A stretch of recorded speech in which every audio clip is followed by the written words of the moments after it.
Hello అండి. నేను doctor Sanjay Kumar ఎడ్ల. నేను యూరాలజిస్ట్‌ని, యూరాలజీ క్యాన్సర్ సర్జన్‌ని, రోబోటిక్ సర్జన్‌ని. నేను Apollo cancer hospital, Apollo hospital Jubilee హిల్స్‌లో పనిచేస్తాను. సో, ఇది ఇప్పుడు నేను రెండో ప్రశ్న ఫస్ట్ ఆన్సర్ చేస్తానండి. మూత్రం ఎక్కువగా నిలిచిపెట్టుకొని ఉంచినారు అంటే బ్లాడర్‌లో ప్రాబ్లమ్స్ వస్తాయా?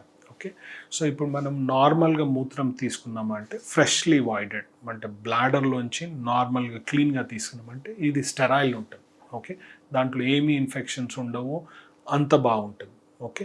కానీ మనం అదే దాన్ని కొద్దిసేపు ఇక్కడ పెట్టినాము, లేకపోతే బ్లాడర్లోనే ఎక్కువసేపు నిలిచి ఉంచినాము అంటే దీనిలో ఇన్ఫెక్షన్ అయ్యే ఛాన్సెస్ ఉంటాయి. సో ఎవరన్నా బ్లాడర్లో చాలాసేపు మూత్రం ఉంచుకుంటున్నారు అంటే రెండు ప్రాబ్లమ్స్ అవుతుంది. ఒకటి, ఇప్పుడు బ్లాడర్ కెపాసిటీ అలా వచ్చి 500-600 ml ఉంటుంది. ఇండియాలో ఎస్పెషల్లీ ఆడాల్లో ఏమవుతుంది అంటే మనకు బయటికి వెళ్ళినప్పుడు టాయిలెట్స్ అంత కామన్గా యాక్సెసిబుల్ ఉండవు కాబట్టి మూత్రం అలానే ఉంచుకుంటారు కాబట్టి ఆడాల్లో కెపాసిటీ ఆల్మోస్ట్ 600-700 ml ఉంటుంది.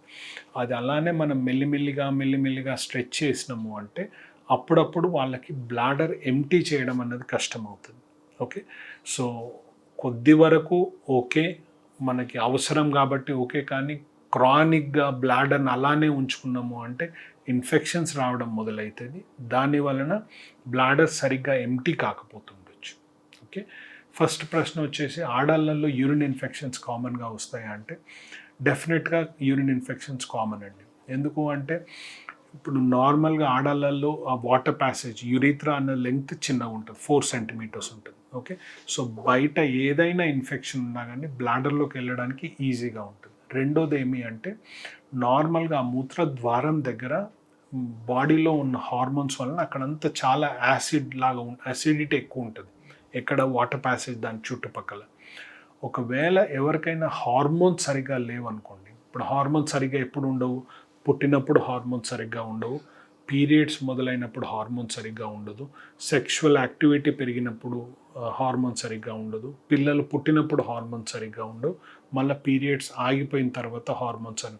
సో ఎప్పుడన్నా హార్మోన్స్ పైకి కిందికి అవుతున్నాయి అంటే ఈ యురీత్రా మూత్రద్వారం చుట్టూ అసిడిటీ సరిగ్గా ఉండదు కాబట్టి ఈ టైంలో ఇన్ఫెక్షన్స్ అయ్యే ఛాన్సెస్ ఎక్కువగా ఉంటాయి. So anatomy wise water passage చిన్నగా ఉంటుంది కాబట్టి ఇన్ఫెక్షన్స్ ఎక్కువగా ఉంటాయి. రెండోది వచ్చేసి న్యాచురల్ బ్యారియర్ వచ్చేసి ఆ అసిడిటీ ఉంటుంది కాబట్టి ఎప్పుడన్నా ఈ అసిడిటీ తగ్గుతుంది, వాటర్ ప్యాసేజ్ చుట్టూ అసిడిటీ తగ్గుతుంది అంటే ఇన్ఫెక్షన్స్ అయ్యే ఛాన్సెస్ ఎక్కువగా ఉంటాయి.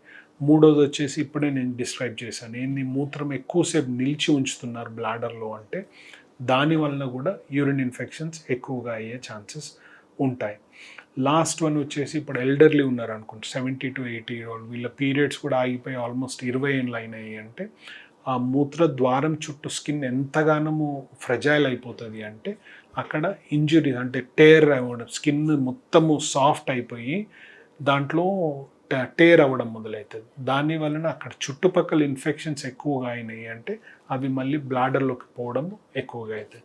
సో ఎప్పుడైనా హార్మోన్స్ అటు ఇటు అవుతున్నాయి, ఎప్పుడన్నా పీరియడ్స్ అటు ఇటు అవుతున్నాయి, ఎప్పుడన్నా సెక్షువల్ యాక్టివిటీ పెరిగింది, ఎప్పుడన్నా ఆ ఏరియాలో అబ్రేషన్ అంటే ఇంజురీ అయ్యే ఛాన్సెస్ ఎక్కువ అయినాయి, ఇవి ఎప్పుడైనా కానీ ఆడాళ్ళల్లో యూరిన్ ఇన్ఫెక్షన్స్ అయ్యే ఛాన్సెస్ ఎక్కువగా ఉంటాయండి. Thank you.